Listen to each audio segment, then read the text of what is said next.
नमस्कार विद्यार्थी मित्रांनो, जय महाराष्ट्र. कशा आहात तुम्ही सर्वजण? आर आर क्लासेसच्या चॅनलवरती आपलं सहर्ष स्वागत आहे. आज आपण बघणार आहोत जीटीडी. म्हणजे तुम्ही जर इलेक्ट्रिकल मध्ये शिकत असाल तर बरेच काही टॉपिक आपण घेत असतो आणि त्यामधलाच एक जो काही टॉपिक आहे तो म्हणजे आपल्याला जीटीडी मधला तिसरा युनिट घ्यायचा म्हणजे थर्ड युनिट घ्यायचा आहे. आणि त्यामधले बऱ्यापैकी आपले चॅप्टर कव्हर झालेले आहेत, बरे टॉपिक आपले कव्हर झालेले आहेत. म्हणजे काही लाईव्ह सेशन मध्ये झालेत आणि काही ऑफलाईन सेशन मध्ये झालेत. तर आजचा जो काही सेशन आहे आपला हे ऑफलाईनचा सेशन असेल आणि या सेशन मध्ये आज आपण बघणार आहोत ट्रान्समिशन लाईन काय असते आणि त्यामध्ये जे काही पॅरामीटर्स असतात ते पॅरामीटर कसे तयार होतात आणि त्याचं प्रत्येकाचं काम काय आहे हे आजपर्यंत तुम्ही कुठे बघितलं नसेल, पण आज मी तुम्हाला व्यवस्थितरित्या सांगणार आहे. आणि आज जर तुम्ही हा लेक्चर शेवटपर्यंत बघितलात तर गॅरंटी देतो मी गॅरंटी देत असतो की जे काही तुम्ही बघणार आहेत ते शेवटपर्यंत जर बघितलं तर अजिबात विसरणार आहे, एवढी माझी गॅरंटी. अजिबात विसरणार नाही म्हणजे विसरणार आहेत अशी मी तुम्हाला गॅरंटी देतो. आणि आज आपल्याला एक्झॅक्टली सिलेबसला चालू करायचा आहे. बघा, ट्रान्समिशन लाईन्स म्हणजेच काय रे? ट्रान्समिशन लाईनचा परफॉर्मन्स काय असेल? बघा, या ठिकाणी आपण म्हटलंय transmission line parameters R, L and C. म्हणजे ट्रान्समिशन लाईन्स मध्ये असतात 3 पॅरामीटर. म्हणजे 3 पॅरामीटर काय येतात, काय गरज आहे, दुसरे काबर नाही आहेत, हे 2च काबर आहेत. मग हे 2 असण्यामागचं कारण काय? बघा, there are 2 types of transmission lines आपण बघितलेले आहेत. One is the AC transmission line and another is the DC. म्हणजे आपण एसी ट्रान्समिशन लाईन बघितलं आणि डीसी बघितलं. एसी म्हणजेच काय? Which can carry the alternating current. म्हणजे ज्या ठिकाणी ट्रान्समिशन लाईन आहे एसी म्हणजेच काय?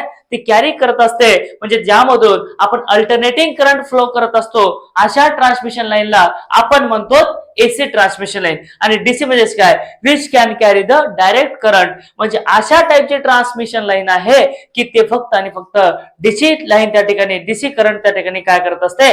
ट्रान्सफर करत असते. तशा ट्रान्समिशन लाईनला म्हणायचं आपल्याला डीसी ट्रान्समिशन लाईन्स. मग डीसी ट्रान्समिशन लाईन्स मध्ये पॅरामीटर बघायचे का? नाही, आपल्याला बघायचे आहेत फक्त आणि फक्त एसी लाईन्स मधले पॅरामीटर्स. डीसी मध्ये असतात त्या ठिकाणी लॉसेस सुद्धा कमी होतात, त्यावरती पॅरामीटरचा जास्त फरक पडत नाही. पण जेव्हा तुम्ही एसी पॅरामीटर बघता किंवा एसी लाईन बघता तर त्यामध्ये जे काही पॅरामीटर्स आहेत व्हेरी व्हेरी इम्पॉर्टंट आहेत. आणि त्या पॅरामीटरवरती त्या ट्रान्समिशन लाईन मध्ये किती पॉवर त्या ठिकाणी लॉस होणार आहे आणि किती तुम्ही पाठवणार आहे हे पूर्ण त्याच्यावरती काय असतं बेटा? डिपेंड असतं. मग हे कसं बघायचं आहे? बघा, काय होतं माहितीये का? आता एसी ट्रान्समिशन लाईन्स आहेत त्याचे पॅरामीटर्स आहेत. काय आहेत? पॅरामीटर्स. आता कॉम्पोनंट जर म्हटलं, बघा कॉम्पोनंट पण याच्यामध्ये खूप महत्वाचे आहेत. तर सपोर्ट्स लागतात, त्यानंतर त्याच्या ठिकाणी कंडक्टर्स लागतात. काय लागतात? कंडक्टर्स. त्यानंतर इन्सुलेटर्स लागतात. काय लागतात बेटा? इन्सुलेटर्स लागतात. त्यानंतर अर्थवायर लागतात. मग टाइप्स ऑफ इन्सुलेटर वगैरे वगैरे आपण सगळे बघितलेत. म्हणजे काय जे काही कॉम्पोनंट्स आहेत ते आपण सर्व बघितलेत. आणि जर तुम्ही नाही बघितला असाल तर त्या व्हिडिओची लिंक या व्हिडिओच्या डिस्क्रिप्शन बॉक्स मध्ये भेटेल, तर तिथे जाऊन तुम्ही बघून घेऊ शकता, काही अडचण नाही. तर आज आपल्याला बघायचं आहे आर एल सी कशा प्रकारे फाउंड होतं आणि कशा प्रकारे या ठिकाणी काम करत असतं. तर आपल्याला माहित आहे ट्रान्समिशन लाईन्स म्हणजे काय करत असते? It carry the alternating current. It carry the alternating current म्हणजे काय करत असते? अल्टरनेटिंग करंट हे कॅरी करत असते. आणि कशातून कॅरी करते? Which can provide the conductors. आपण काय प्रोव्हाइड करतो बेटा? कंडक्टर प्रोव्हाइड करतो. जर कंडक्टर असेल तरच त्या ठिकाणी अल्टरनेटिंग करंट फ्लो होते, आणि आता होते का? होत नाही. तर कंडक्टर म्हणजेच काय? की ज्याच्यातून आपण करंट पास करत असतो असा मटेरियल म्हणजेच काय? कंडक्टर. ज्यामधून आपण इलेक्ट्रिकल पॉवर पास करत असतो असा मटेरियल म्हणजेच काय? कंडक्टर. मग कंडक्टर किती टाइपचे? आपण वेगवेगळे टाइप बघितलेत. मग त्यामध्ये बघितलं तर सॉलिड कंडक्टर, होलो कंडक्टर, स्टँडर्ड कंडक्टर, त्यानंतर अजून काय काय बघितलं आपण? Bundle conductor. या टाइपचे आपण कंडक्टर बघितलेत. आणि त्यामध्ये आपण बघत असताना मटेरियल वरून जर विचार केला तर त्या ठिकाणी अल्युमिनियम और कॉपर असे असतात. ओके, काय असतात बेटा?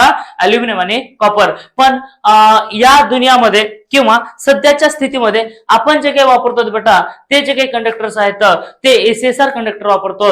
आणि एसीएसआर कंडक्टर सुद्धा आपण बघितलेले आहेत. आणि अल्युमिनियमचे कंडक्टर वापरतात आणि स्टँडर्ड कंडक्टर वापरतात. काय वापरतात बेटा?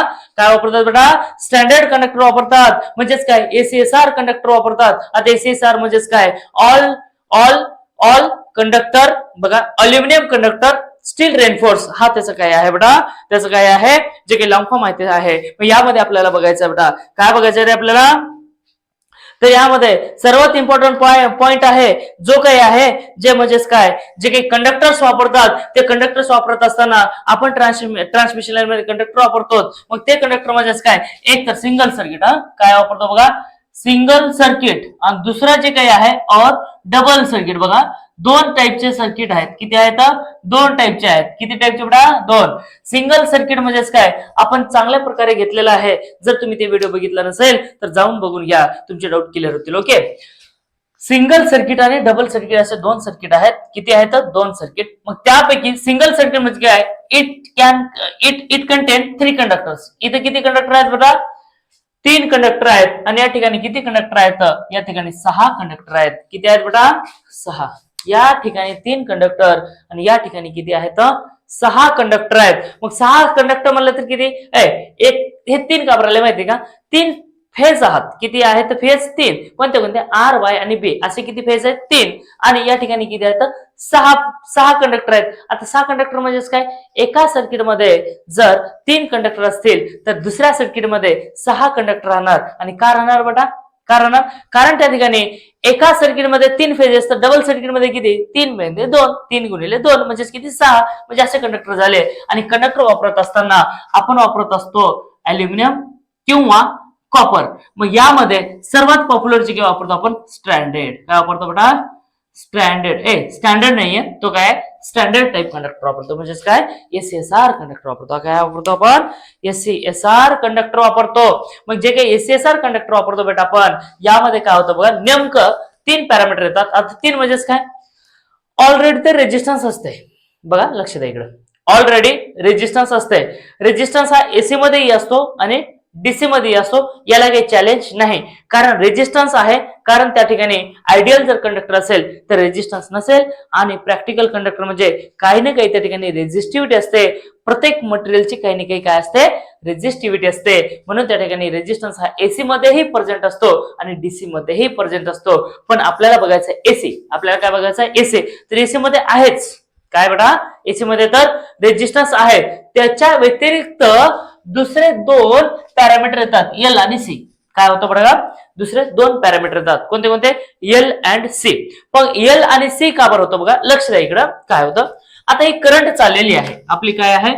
हा कंडक्टर आहे. या कंडक्टर मध्ये काय होतं बेटा? करंट चाललेली आहे. कोणती चालली आहे बेटा? एसी.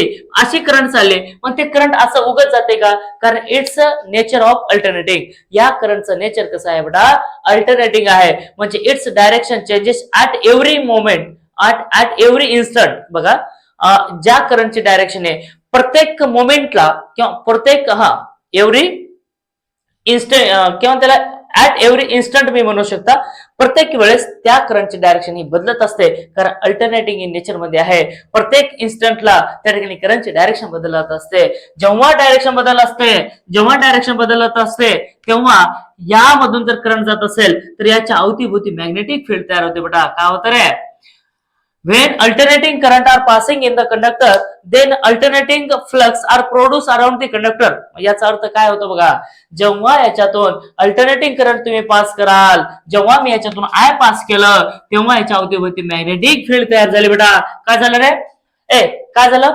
जेव्हा याच्यातून करंट पास केलं आपण, तेव्हा त्यामध्ये अल्टरनेटिंग फ्लक्स तयार झाला. आणि तो जो काही अल्टरनेटिंग फ्लक्स आहे तो कंडक्टरला कट करतो बेटा. बघा इकडे काय केलं? हे जे काही करंट, हे कंडक्टर आहे, हा काय आहे? कंडक्टर. आणि जे काही वाहून दिसतो काय आहे? अल्टरनेटिंग फ्लक्स आहे. आणि हा फ्लक्स बघा या ठिकाणी कंडक्टरला कट करतोय. बघा नंबर ऑफ ठिकाणी कट करतो का नाही? Whenever the flux are cut to the conductor, then EMF are produced in conductor. बघा लक्ष द्या. Same conductor.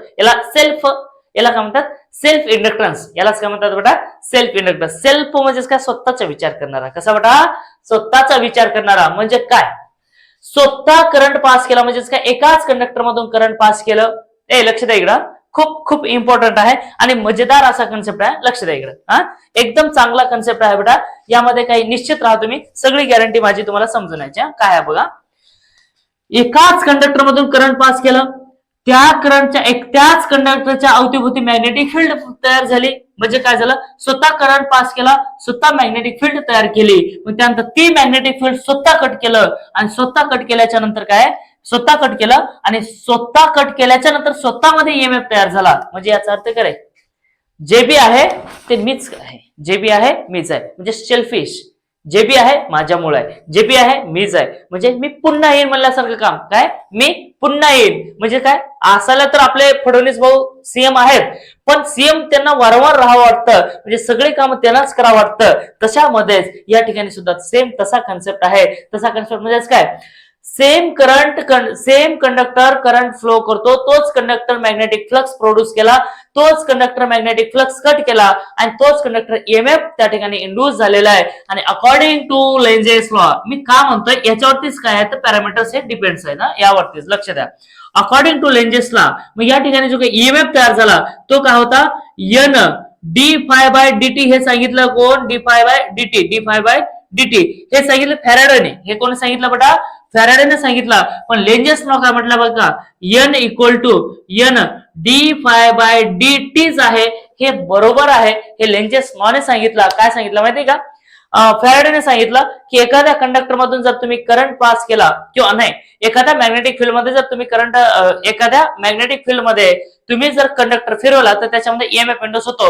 म्हणजे त्याचा अर्थ एवढा होता की change in magnetic field are cuts the conductor, then EMF are induce in the conductor, असं त्यांचं म्हणणं होतं. म्हणजे मॅग्नेटिक फील्ड मध्ये कंडक्टर फिरवा, त्यामध्ये काय होत असतो, जेव्हा कंडक्टर फ्लक्स कट करतो तेव्हा त्याच्यामध्ये ईएमएफ तयार होतोय, फॅराडेने सांगितलं.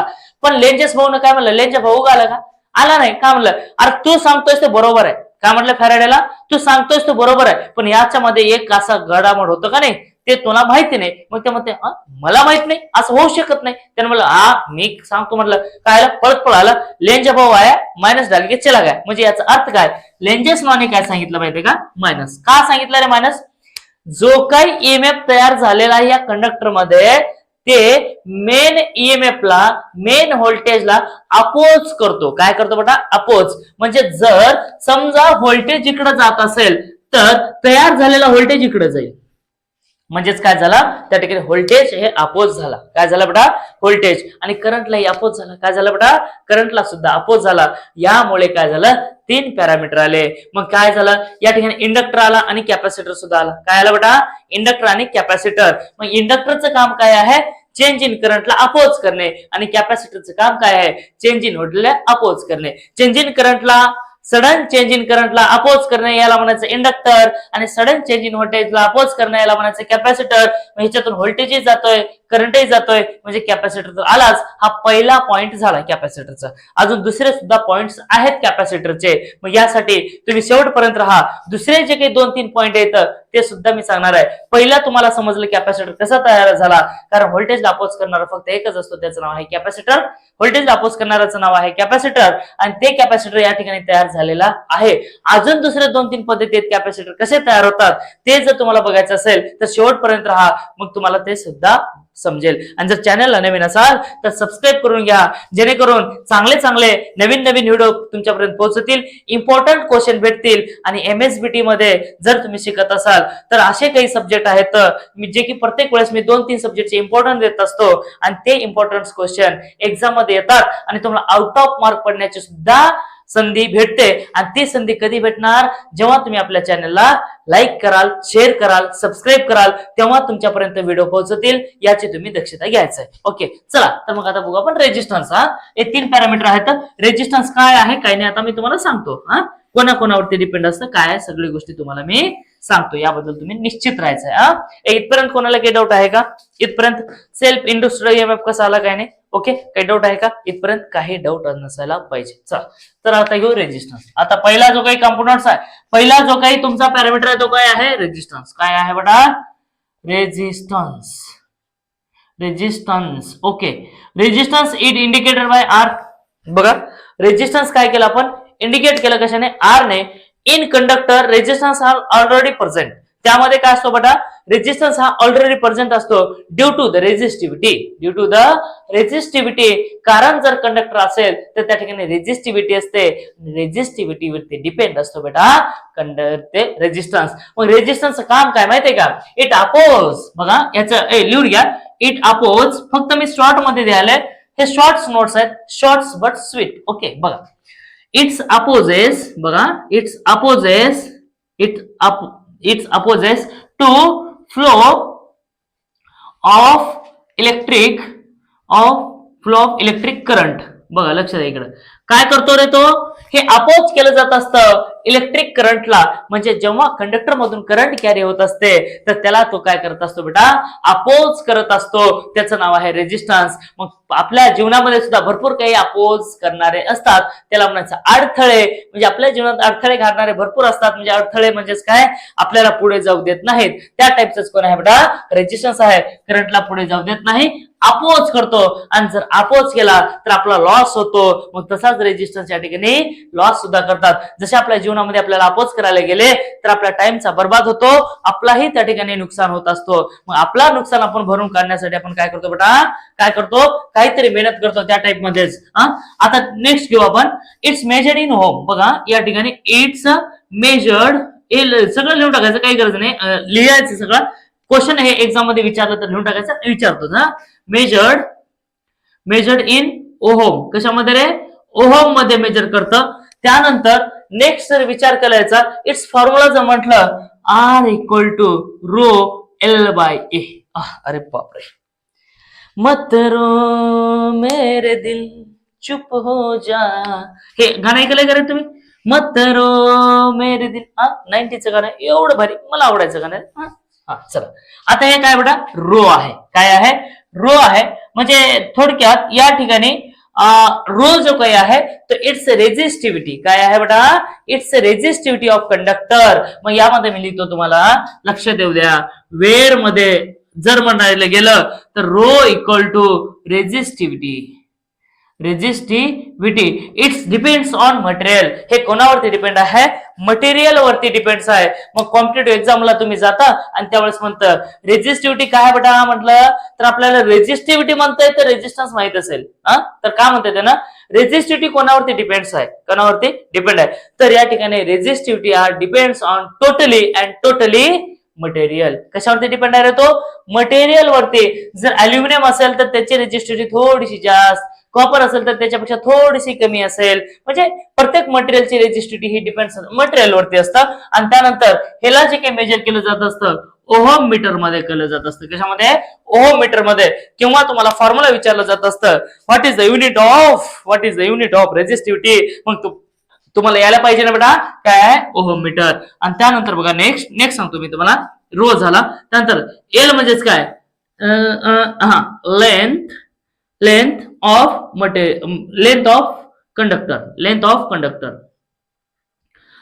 Of conductor.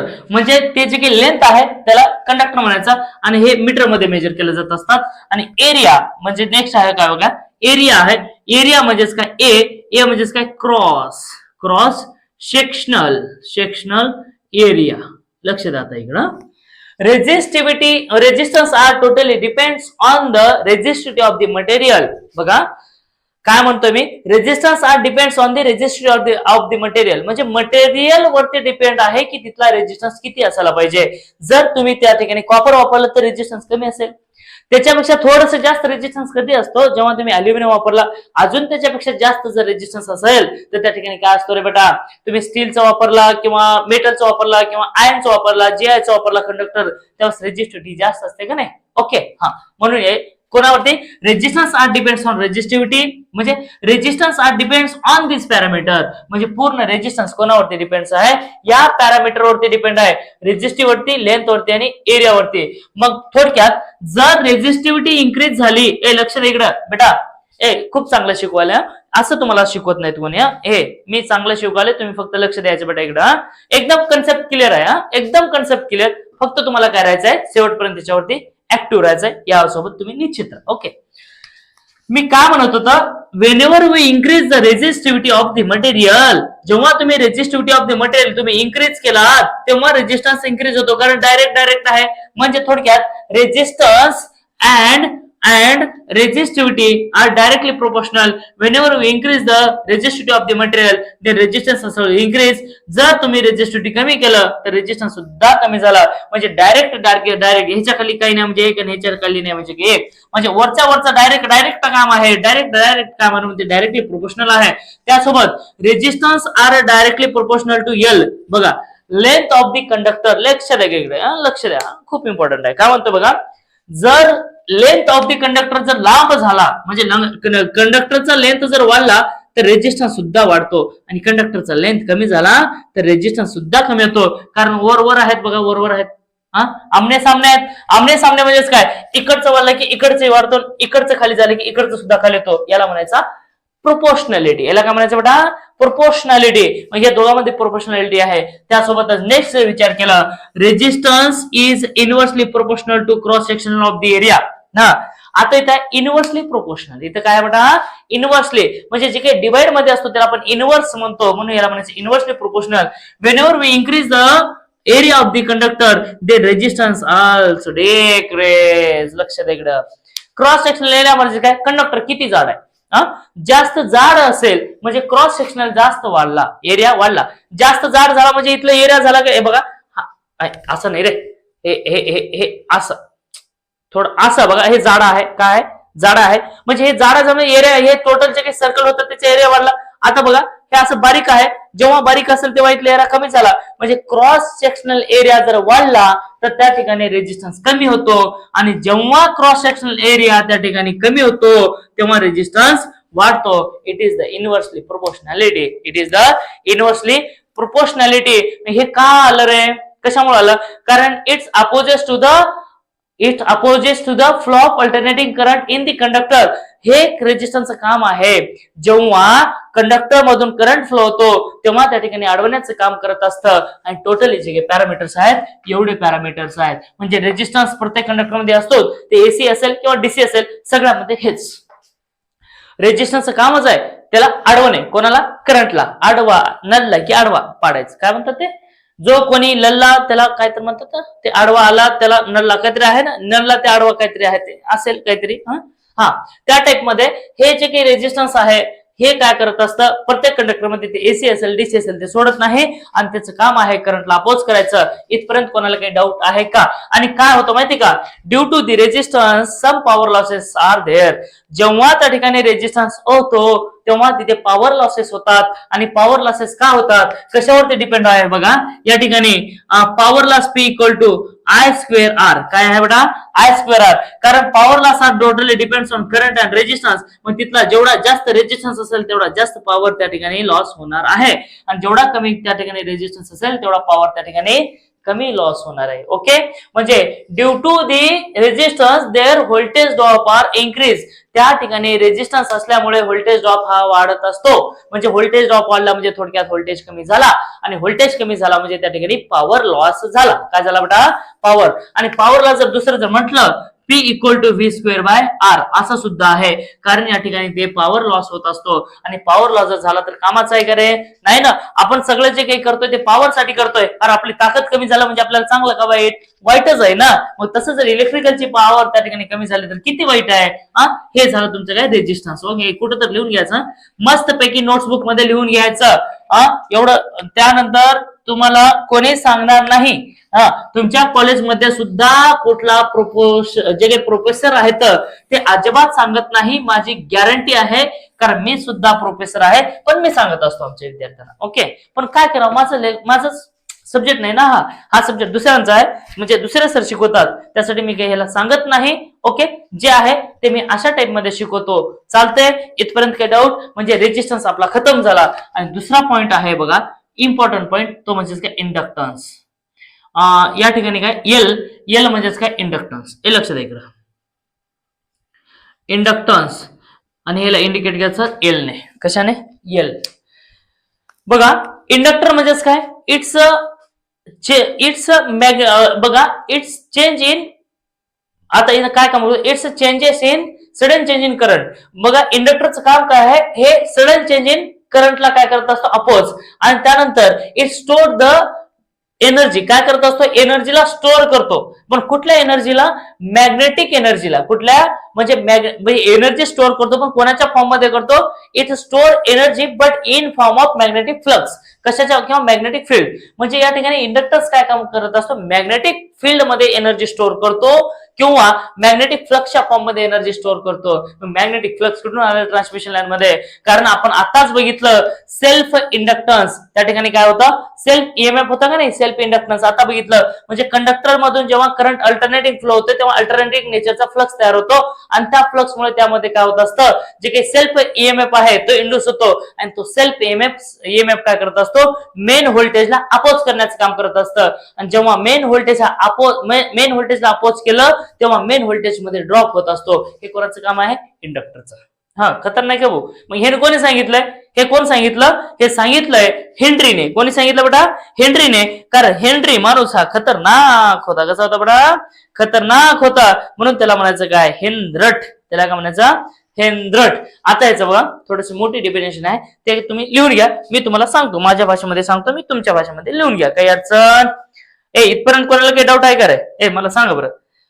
छोट्याओ, बाळाओ, माझ्या राज्यांनो, माझ्या पिल्ल्यांनो, इथपर्यंत कोणाला काही डाऊट आहे का? सांगा कोणाला काही डाऊट आहे का? जरी तुम्हाला डाऊट असेल की याच्यातलं कुठला पोर्शन समजलं नाही ते मला कमेंट करून सांगा.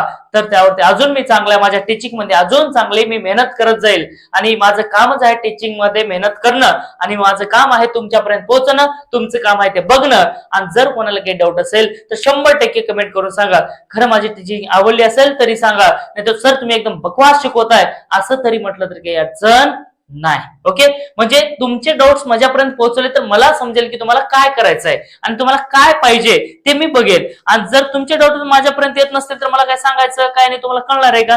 नाही ना. त्यासाठी तुम्ही मला फीडबॅक द्या. चला, आणि चॅनलला जर तुम्ही नवीन असाल तर एक वेळ सबस्क्राईब मात्र करून घ्या आणि तुमच्या मित्रमैत्रिणीपर्यंत थोडं पोहोचण्याचं सुद्धा काम करा. आता बघा इंडक्टन्सेस हे कशामध्ये काय करतं बघा. इंडक्टन्सेस कसा होतो? when we carry the alternating nature of current in the conductor. बघा मी काय म्हटलं? when we carrying the alternating nature of the current in the conductor, म्हणजे अल्टरनेटिंग करंट आपण काय केलं? कंडक्टर मध्ये पास केलं. इथपर्यंत आलं. नेक्स्ट पॉइंट लिहायचा. then the magnetic field are produced around the conductor, म्हणजे जेव्हा आपण त्याच्यातून करंट पास केलं, म्हणजे थोडक्यात मी सांगतो इथे लक्ष द्या. हा कंडक्टर आहे. when alternating nature of current passing in the conductor, then magnetic field are produced around the conductor, म्हणजे जेव्हा तुम्ही याच्यातून करंट पास केला कंडक्टर मधून तेव्हा अल्टरनेटिंग करंट जर तुम्ही पास केला तर त्या अवतीभोवती मॅग्नेटिक फील्ड हे काय होत असतो बेटा? तयार होत असतो, प्रोड्यूस होत असतो. This magnetic fields are cuts the conductor, आणि ही मॅग्नेटिक फील्ड्स काय करत असतो? तोच कंडक्टर हा कट केला. when cut the magnetic flux, then produce the self EMF और सेल्फ इंडक्टन्स. हे जेव्हा हा कंडक्टर या ठिकाणी कट करतोय तेव्हा त्याच्यामध्ये मॅग्नेटिक फ्लक्स मुळे त्या ठिकाणी काय झाला? ईएमएफ तयार झाला आणि तो म्हणजे त्या सेल्फ ईएमएफ. आणि it's opposes to the main voltage. It's dt आहे. It's opposes the supply voltage और मेन व्होल्टेज. म्हणजे जेव्हा हा ईएमएफ तयार झालाय म्हणजे इकडचा व्होल्टेज जाणार असा होता, म्हणजे मेन व्होल्टेज होता, आणि नंतर तयार झालेला व्होल्टेज ही आहे. जर हा असा जात असेल तर त्याची जे काही नंतर तयार झालेली जी डायरेक्शन आहे ते कसं आहे? उलटी आहे. म्हणून काय होतं? याला हे अपोजिशन करत असतो. या व्होल्टेजला, मेन व्होल्टेजला अपोज केलं जात असतं. म्हणून some voltage are losses there due to self inductance. That is inductance. म्हणजे मेन व्होल्टेज अपोज झाला का बरं? कारण या ठिकाणी काय होतं बेटा?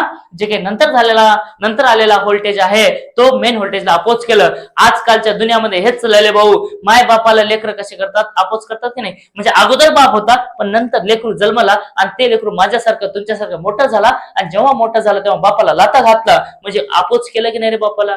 झालं का नाही? मग का झाले? काही गोष्टी पटले नसतील, काही झालं असेल, पैसा वगैरे देत नसेल बाप वगैरे, पण त्याच्या मागचं जे काही बापाचं जे काही काबाड कष्ट होती ते आपल्या लेकराला माहिती नसतंय आणि ते मात्र मोठं झाले की बापाला लाथा घालतंय. पण ती औलाद कधी चांगली राहणार नाही हे सुद्धा लक्षात राहू द्या. आज तू बापाला लाथा घालतोयस तर उद्या तुझा पोरग तुला लाथ घालणार याची 100% गॅरंटी आहे आणि आश्वासन सुद्धा आहे. ओके, तर शक्य आहे. कृपया प्लीज असं कोणी करू नका. आई वडिलांना उडपाटी बोलू नका.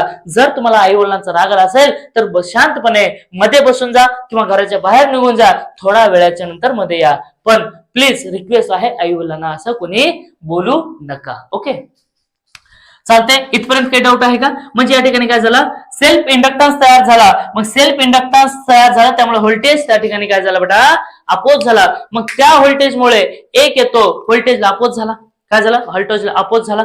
मग व्होल्टेज अपोज झाला आणि करंटला सुद्धा अपोजिशन होतो. मग करंटला का अपोज झाला, मग इंडक्टरच्या प्रॉपर्टी मध्ये आहे it can opposes the sudden change in current. काय बघा, दुसरी प्रॉपर्टी आहे इंडक्टरची, it can oppose the sudden change in current. म्हणजे हे व्होल्टेजलाही अपोज करतोय आणि करंटलाही अपोज करतोय. म्हणजे साधा सुद्धा आहे का माणूस, साधा सुद्धा आहे का? मग करंटला अपोज करण्यासाठी एकच माणूस पाहिजे, तो म्हणजे रेजिस्टन्स. मग काय, व्होल्टेजला अपोजिशन करायला काय लागतो, फक्त आणि फक्त रेजिस्टन्स. पण इथं रेजिस्टन्स प्लस इंडक्टन्स म्हणजे इंडक्टन्स सुद्धा अपोज करतोय. म्हणजे रेजिस्टन्स तर ऑलरेडी आहेच आणि त्यामध्ये सुद्धा अपोज करतो कोण, इंडक्टर. म्हणजे the combination of resistance and inductance. बघा या ठिकाणी काय झालं, इंडक्टन्स बी अपोज केला आणि त्यानंतर याचा ऑलरेडी हे जे काही रेजिस्टन्स होता ते सुद्धा होता. म्हणजे इंडक्टन्सही आला आणि रेजिस्टन्सही आला. Due to the resistance and inductance then form the reactance. वा, खतरनाक आहे टॉपिक, खूप खतरनाक आहे. म्हणजे रेजिस्टन्स सुद्धा आला इथं, म्हणजे ऑलरेडी रेजिस्टन्स होता त्यामुळे करंटला अपोज झाला आणि व्होल्टेज सुद्धा अपोज होतोय. मग रेजिस्टन्समुळे करंटला अपोज होतोय, व्होल्टेज सुद्धा अपोज होतोय. म्हणजे इंडक्टर काय करतोय, इंडक्टर स्वतः काय करतो, करंटला अपोज करतोय. म्हणजे रेजिस्टन्सही अपोज केला आणि इंडक्टरही अपोज केला. म्हणजे थोडक्यात when opposes the current with the help of resistance and inductance then form the inductive reactance. बघा, when oppose the current by resistance and inductance then oppose the reactance. काय खतरनाक आहे बघा, रिएक्टन्स काय तयार झाला बेटा इथं, रिएक्टन्स. आणि which is the inductive reactance.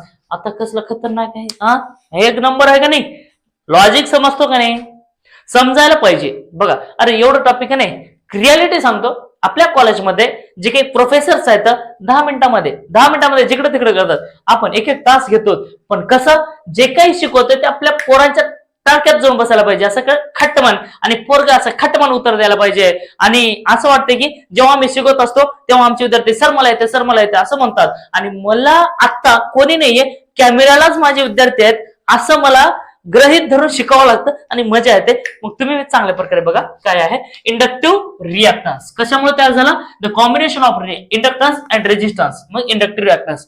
Inductive reactance are shown XL equal to 2 pi FL.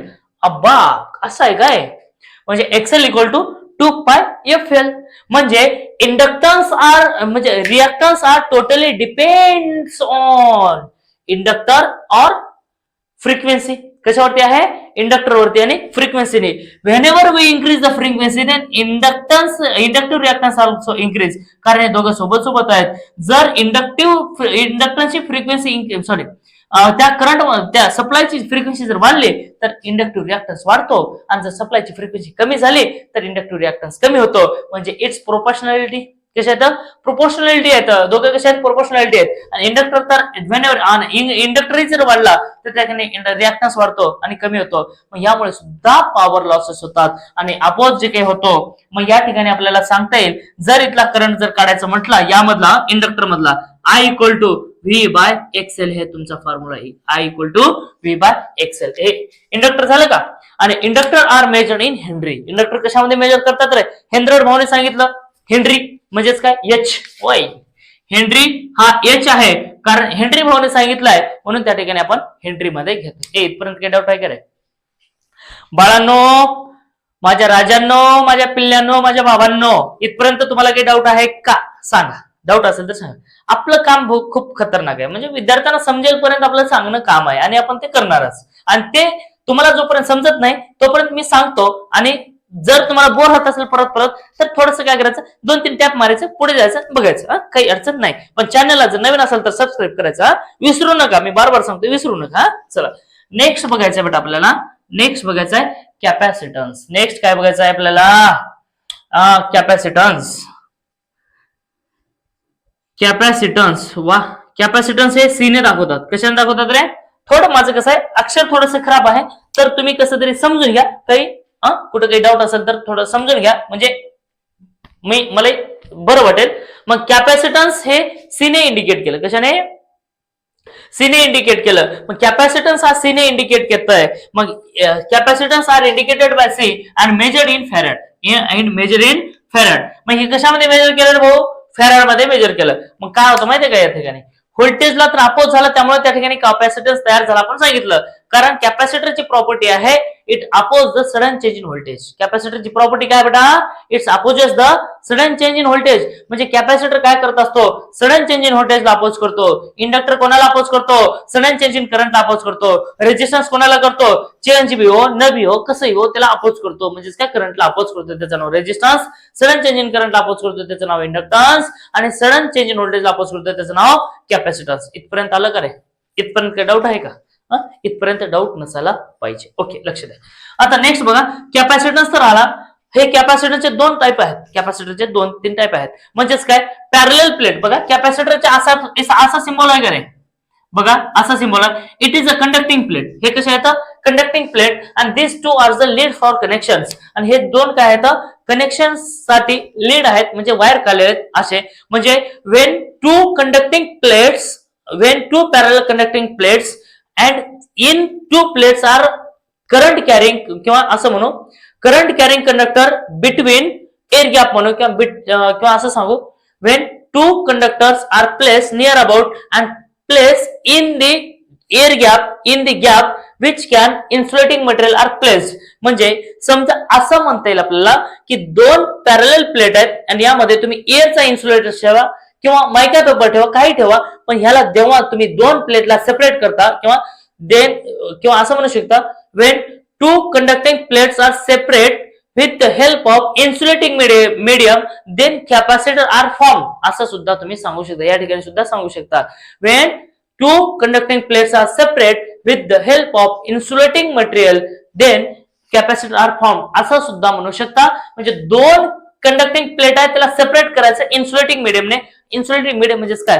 Paper असेल, रबर असेल, वूड असेल, त्यानंतर एअर असेल, काही असेल, म्हणजे ज्याच्यातून करंट फ्लो होणार नाही असा मटेरियल यामध्ये ठेवा आणि तिथे कॅपॅसिटर तयार करा. एवढं सोपं आहे. आता लक्षात. मग यामध्ये काय होतं माहिती का? 3 जर वायर असतील, 1 2 3, कोणते? 3. आणि या ठिकाणी काय आहे बेटा? अर्थ आहे. म्हणजे आर असेल, वाय असेल, बी असेल आणि या ठिकाणी काय आहे बेटा? अर्थ आहे. म्हणजे इथं कंडक्टिंग प्लेट आहे, इथं कंडक्टिंग बघा. आणि यामध्ये काय आहे? एअर. काय आहे? एअर. इथं काय? एअर. आणि इथं सुद्धा काय आहे? एअर. म्हणजे हे दोघांमध्ये जे काही गॅप आहे, इथं सुद्धा कंडक्टिंग प्लेट आहे, इथं सुद्धा कंडक्टिंग प्लेट आहे. म्हणजे या ठिकाणी कंडक्टन्स, या ठिकाणी सुद्धा कंडक्टन्स आहे. मग दोन्ही ठिकाणी कंडक्टर प्लेट आहेत. म्हणजे इथून कंडक्टिंग प्लेट जात आहेत आणि हे एअर गॅप आहे. मग इथं कॅपॅसिटर 1 फॉर्म झाला. काय झालं? C1. इथं सुद्धा आहे, ह्याला C2 म्हणा. आणि दुसरी कंडिशन म्हणलं तर अर्थ जे काही आहे, म्हणजे जे काही जमीन आहे, ते सुद्धा कशाचं? कंडक्टिंगचं काम करत असते. मग कंडक्टिंगचं काम म्हणजे तुम्ही करंट द्या बरं, जमिनीतून जाते की नाही बघा बरं, फ्लो होतं की नाही? होणारच. मग इथं सुद्धा एअर गॅप येतोय, ह्याला C3 म्हणा. म्हणजे the capacitor are formed in between of three conductor or in between of earth with one conductor. असं सुद्धा त्या ठिकाणी तुम्हाला म्हणता येईल. काही अडचण यामध्ये नाही. म्हणजे या ठिकाणी काय झालं रे? कॅपॅसिटर तयार झाला. कसा? हे एक वायर, हे एक वायर, हे एक वायर आहे. तर 3 वायर आहेत आणि तिन्हीमध्ये थोडा गॅप आहे आणि त्या गॅप मध्ये एअर आहे. मग एअर आहे म्हणजे असा 2 प्लेट झाले, मध्ये एअर आहे, म्हणजे कॅपॅसिटर तयार झाला. म्हणजे इथं एक कॅपॅसिटर, इथे एक झाला. हा पहिली कंडिशन. दुसरी कंडिशन म्हणजे काय? क्रॉस आर्म आणि कंडक्टर. बघा, क्रॉस आर्म आणि सपोर्ट्स, हे असं बघा, लक्ष द्या इकडं. हा असा काय असतो? सपोर्ट्स. आणि यावरती काय? असे क्रॉस आर्म असतात. ओके. आणि यावरती काय असतात बेटा? इन्सुलेटर असतात. काय? इन्सुलेटर. आणि इथून असतात तुमचा कंडक्टर. ओके. आणि या ठिकाणी सुद्धा काय? असं इन्सुलेटर असतात असे, आणि यावरती असतात कंडक्टर. बघा, लक्ष द्या. इथं कंडक्टिंग प्लेट आहे म्हणजेच काय आहे? इथं कंडक्टिंग प्लेट आहे म्हणजे क्रॉस आर्म आहे. इथं कंडक्टिंग प्लेट आहे म्हणजे काय? कंडक्टर आहे. आणि या दोघाला सेपरेट करणार कोण आहे? इन्सुलेटर. म्हणजे इथं सुद्धा काय आहे? इथं सुद्धा इन्सुलेटिंग मटेरियल आहे. इथं सुद्धा कॅपॅसिटर झाला. त्यानंतर दुसरं बघा, हे कंडक्टर आहे, हा सुद्धा कंडक्टर आहे. म्हणजे टावर आहे म्हणजे सपोर्ट्स आहेत. सपोर्ट म्हणजे काय? मेटलचा आहे. म्हणजे हा सुद्धा त्या ठिकाणी काय झाला? हा सुद्धा तुमचा कंडक्टिंग प्लेट आहे. हा सुद्धा कंडक्टिंग प्लेट आहे. यामध्ये गॅप आहे म्हणून या ठिकाणी सुद्धा काय झाला? कॅपॅसिटर. भरपूर सारे कॅपॅसिटर तयार होतात. आणि कॅपॅसिटर जर तयार झाला तर त्या ठिकाणी काय काम करत असतात? कॅपॅसिटरला सडन चेंज इन व्होल्टेजचं काम करतात. काय करतात बेटा? सडन चेंज इन व्होल्टेजचं काम करत असतात. काय करतात? सडन चेंज इन व्होल्टेजला अपोज करण्याचं काम करत असतात. त्याचं नाव कॅपॅसिटर. आणि जेव्हा त्या ठिकाणी कॅपॅसिटर हा सडन चेंज इन व्होल्टेजला अपोज केला, मग त्यामुळे व्होल्टेज ड्रॉप झाला. आणि व्होल्टेज ड्रॉप का होतो माहितीये का? कॅपॅसिटर एक व्होल्टेजला चेंज केला म्हणजे अपोज केला आणि त्या ठिकाणी रेजिस्टन्स सुद्धा अपोज करतोय, म्हणजे रेजिस्टन्स सुद्धा अपोज केला, कॅपॅसिटर सुद्धा अपोज केला. Due to resistance and capacitance then form the reactance. मग त्या ठिकाणी रिएक्टन्स तयार झाला आणि त्या रिएक्टन्सला आपण XC म्हटलो बेटा. काय म्हटलो आपण? XC. आणि XC इक्वल टू 2 पाय FC. 2 पाय FC. 2 पाय FC. It is the capacitive reactance. काय झालं बेटा? हा झाला तुमचा कॅपॅसिटिव्ह रिएक्टन्स. हे झाला तुमचा capacitive reactance 1/2 pi FC. Okay. It's depends on frequency. हे कशावरती डिपेंड आहे बेटा? Frequency. Whenever we increase the frequency then decrease the inductive capacitive reactance. आणि जर फ्रिक्वेन्सी डिक्रीज केलं तर इन्क्रीज द कॅपॅसिटिव्ह रिएक्टन्स होतो. आणि जर फ्रिक्वेन्सी इन्क्रीज केलं तर हा डिक्रीज होतो. It is the inversely proportionality. आता नेक्स्ट जर बघितलं तर याचा फॉर्म्युला येईल की सर काहीतरी? येते ना फॉर्म्युला काय आहे माहितीये का? याचा जे काही फॉर्म्युला आहे ते एकदम भयानक आहे. आता भयानक म्हणजे काय रे? कॅपॅसिटन्स आहे, कॅपॅसिटन्स तर आहे, पण जर याचा फॉर्म्युला जर बघितला आपण दुसरा फॉर्म्युला बघितले की नाही, तर बघू. या ठिकाणी Q इक्वल टू CV आणि C इक्वल टू Q/V असं आपल्याला सांगता येईल. म्हणजे काय बघा, C म्हणजे कॅपॅसिटन्स, Q म्हणजे चार्ज, V म्हणजे व्होल्टेज. मग या ठिकाणी QCV की जरूरत आहे असं आपण एक मस्तपैकी एक कन्सेप्ट सांगितलं, ते आपल्या युट्यूब चॅनलवरती तुम्ही जाऊन तिथं बघू शकता. QCV की जरूरत आहे म्हणजे तुम्ही जेव्हा जॉबला जाता तेव्हा रिझ्यूमची गरज लागते, पण मी म्हणतो QCV की जरूरत आहे. तर या टाइप मध्ये मस्त एक कन्सेप्ट होता, ते मी तुम्हाला सांगितलं, ते तुम्ही बघून घेऊ शकता. C इक्वल टू Q/V असं तुम्हाला सांगता येईल. म्हणजे थोडक्यात मला सांगायचं आता किती त्या ठिकाणी पॅरामीटर्स आलेले, रेजिस्टन्स आला, इंडक्टर आला आणि कॅपॅसिटर आला, एवढे त्या ठिकाणी काय झाले? पॅरामीटर्स आलेले आहेत. आणि या पॅरामीटरमुळे त्या ठिकाणी ट्रान्समिशन लाईन्स मध्ये लॉसेस होतात. काय होतात बेटा? लॉसेस. म्हणजे रेजिस्टन्स ही लॉस केला, काय केला? रेजिस्टन्स सुद्धा लॉस केला, इंडक्टर सुद्धा लॉस केला आणि C सुद्धा लॉस केला. आणि हे जे काही C आहे, हा C सुद्धा पॉवर फॅक्टर सुद्धा त्या ठिकाणी मॅटर करतो.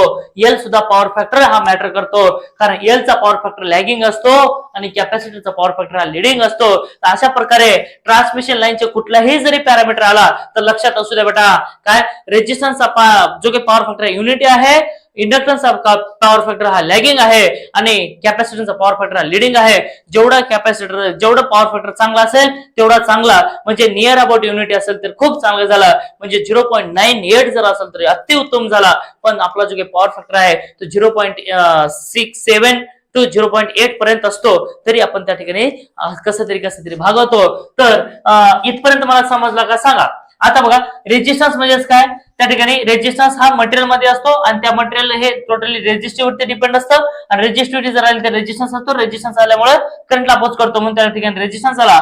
इंडक्टन्स म्हणजेच काय? या मॅग्नेटिक फील्डमुळे त्या ठिकाणी इंडक्टन्स तयार झाला आणि त्या इंडक्टन्समुळे सडन चेंज इन करंटला अपोज झाला आणि रेजिस्टन्स आणि इंडक्टन्स आले म्हणून त्या ठिकाणी तुमचा XL आला. आणि या ठिकाणी कॅपॅसिटर आला. कॅपॅसिटर म्हणजेच काय? इथे कॅपॅसिटर तयार झाला, दोन कंडक्टरच्या मध्ये एअर गॅप होता म्हणून त्या एअर गॅप मध्ये कॅपॅसिटर तयार झाला आणि त्या कॅपॅसिटरमुळे त्या ठिकाणी व्होल्टेजला अपोज झाला आणि व्होल्टेजला अपोज झाला, रेजिस्टन्स अपोज केला, व्होल्टेज अपोज केला म्हणून त्या ठिकाणी कॅपॅसिटिव्ह रिएक्टन्स आला. आणि capacitive reactance equal to 1/2 pi FC आणि Q इक्वल टू CV किंवा C इक्वल टू Q/V. तर अशा प्रकारे जे काही पॅरामीटर्स होते आपले या लेक्चर मध्ये संपलेले आहेत. तर व्हिडिओ कसा वाटला तर मला कमेंट करून सांगा. त्यासोबत सबस्क्राईब करा, लाईक करा आणि शेअर करायला मात्र विसरू नका. आपण जे काही नेक्स्ट व्हिडिओ घेणार आहेत तर त्या नेक्स्ट व्हिडिओ मध्ये तर टाइप्स ऑफ लाईन्स घेणार आहेत, म्हणजे शॉर्ट, त्यानंतर लॉंग आणि मीडियम. त्यानंतर त्या ठिकाणी कुठले पॅरामीटर्स असतात काय नाही ते आपण बघणार. शॉर्टला कोणते असतात, लॉंगला कोणते आणि मीडियमला कोणते हे आपण घेणार आहोत. आणि त्यानंतर जे काही मेन महत्वाचं आहे पाय आणि अजून दुसरं काहीतरी आहे त्या टाइपचे जे काही ट्रान्समिशन लाईन ते सुद्धा आपण घेणार आहोत. आणि त्यासोबत स्किन म्हणजे टाइप्स ऑफ इफेक्ट सुद्धा घेणार आहोत. तर चॅनलला तुम्ही सबस्क्राईब करून घ्या, नवीन व्हिडिओ तुमच्यापर्यंत पोहोचतील अशा मी आशा करतो. आणि thank you, take care, bye bye, all the best.